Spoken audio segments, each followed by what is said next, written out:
भाई स्वागत है आप सभी का एक और ब्रांड न्यू वीडियो में आपके प्यारे से चैनल क्रिकनेस के ऊपर। तो जी हाँ, जैसा कि आप वीडियो का टाइटल देख सकते हैं कि आज हम प्रीव्यू करने वाले हैं इंडिया वर्सेस इंग्लैंड के सेकंड टेस्ट मैच के बारे में, जो कि होगा एजबेस्टन बर्मिंघम में। तो जैसा कि सबके मन में सवाल चल रहा है कि बुमराह ये टेस्ट मैच खेलेंगे, जोफ्रा आर्चर की वापसी हुई कि नहीं हुई, और इंडिया ये टेस्ट मैच जीतेगा कि नहीं जीतेगा, इंडिया का इस ग्राउंड पे क्या रिकॉर्ड है क्या नहीं है।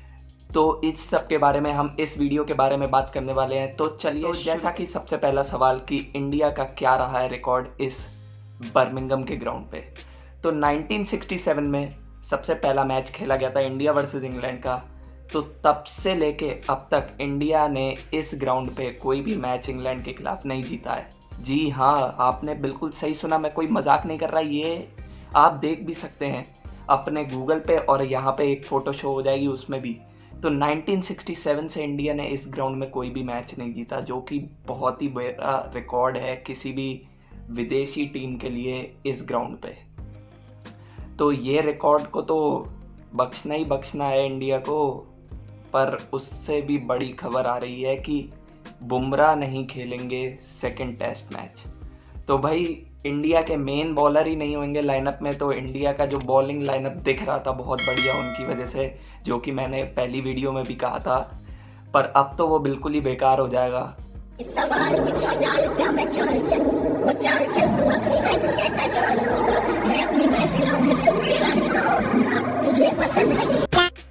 भाई कैसे होगा, कैसे बॉलिंग मैनेज होगी टीम इंडिया की।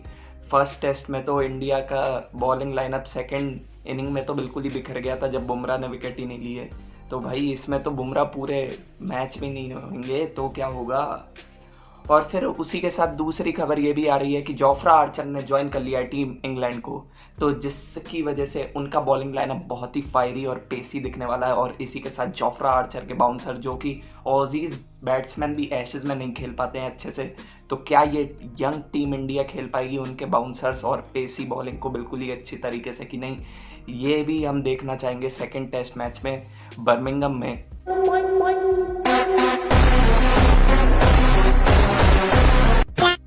और फिर तीसरा सबसे बड़ा सवाल जो उठा था टीम इंडिया की फील्डिंग को लेकर, तो भाई मैं क्या ही कहूँ, उस फील्डिंग को तो भाई बिल्कुल ही अच्छा करना पड़ेगा। और जैसा कि विराट कोहली ने अपने एरा में किया था कि बिल्कुल भी कुछ भी बैटिंग बॉलिंग कुछ भी बेकार हो जाए, पर फील्डिंग की वजह से प्रेशर बनता है और सामने वाली टीम प्रेशर में आती है।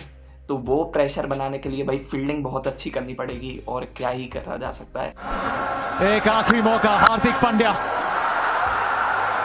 Long off, long off, long off, Surya Kumar Yadav, Surya Kumar Yadav. और फिर फोर्थ चीज हम यहाँ पे डिस्कस करेंगे कि भाई टीम इंडिया जो दिख रही है, तो मेरे हिसाब से तो ये सब चेंजेस होने चाहिए कि अर्शदीप को, एक लेफ्ट आर्म पेसर को अपने बॉलिंग लाइनअप में लाना चाहिए था, और सेकंड टेस्ट मैच के लिए तो बिल्कुल ही लाना चाहिए। और फिर जो हमने देखा कि हर्षित राणा को बाहर कर दिया गौतम गंभीर ने, सुनने में जो खबर आ रही है कि हर्षित राणा को बाहर कर दिया गौतम गंभीर ने फिर से। तो भाई ये सब क्या चल रहा है टीम इंडिया के अंदर कि टीम इंडिया जीतेगा नहीं जीतेगा, क्या होगा, भाई बिल्कुल ही कुछ नहीं समझ में आ रहा है। गौतम गंभीर को जीजी एरा सब कर रहे थे, पर भाई ये देख लो आप कि क्या हाल हो गया है टीम इंडिया का टेस्ट में। भाई पिछले 10 मैचेस में 9 हार और 1 जीत। भाई क्या चल रहा है क्या भाई, जीजी एरा में तो टीम इंडिया का बेड़ा गर्क ही हो गया है। वहीं पे एक एरा था रवि शास्त्री और कैप्टन कोहली का, जहाँ पे टीम इंडिया को भाई छू भी नहीं सकता था कोई बंदा। रवि शास्त्री ने तो ये भी कहा था कि भाई कुछ भी हो जाए, कुछ भी हो जाए, कैसी भी पिच हो, मुझे पिच से कोई मतलब नहीं, मुझे टेस्ट मैच जीतना है और मेरा कैप्टन वो करके देगा। तो ऐसा ही गौतम गंभीर को शुभमन गिल से कहना पड़ेगा, तुम्हें पिच से कोई मतलब नहीं, बॉलिंग लाइनअप से कुछ मतलब नहीं, सब गया भाड़ में। भाई शुभमन गिल से कहना पड़ेगा कि तुम्हें किसी भी हालत में इंडिया को क्वालिफाई कराना है WTC फाइनल्स के लिए, क्योंकि टीम इंडिया भाई 2 बार WTC फाइनल में आया पर एक भी बार जीता नहीं। पर अब की बार तुम्हें ये इंडिया के ऊपर से धब्बा हटाना पड़ेगा और अपने आप को साबित करना पड़ेगा कि तुम भी विराट कोहली भले ही नहीं बन सकते हो पर विराट कोहली बनने की तो कोशिश कर सकते हो ना। उनको भी टीम इंडिया की लेगेसी विराट कोहली की तरह ही करनी पड़ेगी शुभमन गिल को। भाई चलो, बंदे की पहली टेस्ट में पहली कैप्टनसी थी, पर अब सेकंड टेस्ट मैच से बिल्कुल ही फियर्स और फायरी जवाब के साथ दूसरे को मुंह तोड़ जवाब देंगे और फिर कहेंगे come on man, this is new India, how we will win this. तो इसी के साथ, इसी नए जोश के साथ बिल्कुल ही टीम इंडिया को पंच बैक करना पड़ेगा टीम इंग्लैंड के मुंह पे, और उनको मुंह तोड़ जवाब देगी ये नई टीम इंडिया। लिख के ले लो मेरे से।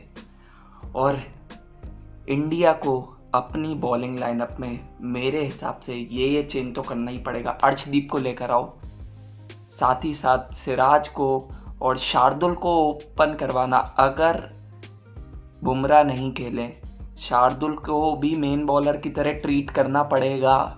उन्होंने ऑस्ट्रेलिया में भी साबित किया था। विराट कोहली ने इंग्लैंड में भी उनसे बॉलिंग करवा के 5 विकेट का हॉल निकलवाया था। भले ही आखिरी उनका 7 विकेट हॉल साउथ अफ्रीका में आया, ऊपर शार्दुल ठाकुर भी मेन प्लेयर है। आपने देख लिया होगा सेकेंड इनिंग में कि कैसे उन्होंने एकदम से एक ही ओवर में 2 विकेट निकाले और मोमेंटम थोड़ा सा शिफ्ट करा था। पर भले ही कुछ भी हुआ हो, टीम इंडिया की बैटिंग बहुत ही लाजवाब थी, पर इंडिया का बॉलिंग बिल्कुल ही रुका हुआ था। तो इंडिया को बॉलिंग चेंजेस बिल्कुल सोच समझ के करने पड़ेंगे। सिराज और अर्शदीप से ओपन करवाएं बॉलिंग लाइनअप को। प्रसिद्ध और शार्दुल को एक साथ करना पड़ेगा, वरना प्रसिद्ध को या शार्दुल को हटवा के क्या स्पिन ट्विन भी देखने को मिल सकते हैं, तो वो भी पॉसिबल है। जडेजा और कुलदीप का स्पिन ट्विन। भले ही एजबेस्टन बर्मिंघम में कभी ना जीते हो, पर मुझे फील आ रही है कि भाई ये 1967 का श्राप ये नया टीम इंडिया ही तोड़ेगा। और बैटिंग लाइनअप में भी चेंज कर सकते हैं, साई सुदर्शन और करुण नायर को ऊपर नीचे करके, तो वो भी करा जा सकता है। तो भाई इसी के साथ मैं आप सबसे अलविदा लूँगा। और लाइक शेयर सब्सक्राइब एक बार ज़रूर ठोक देना भाई, विनती है। और उस लाल बटन को प्रेस करके बेल आइकन को प्रेस कर देना, जिससे कि आपको हर वीडियो और हर शॉर्ट्स का अपडेट मिलता रहे। तो इसी के साथ मैं आपसे विदा लेता हूँ और जय हिंद, जय श्री राम, सभी को राम राम।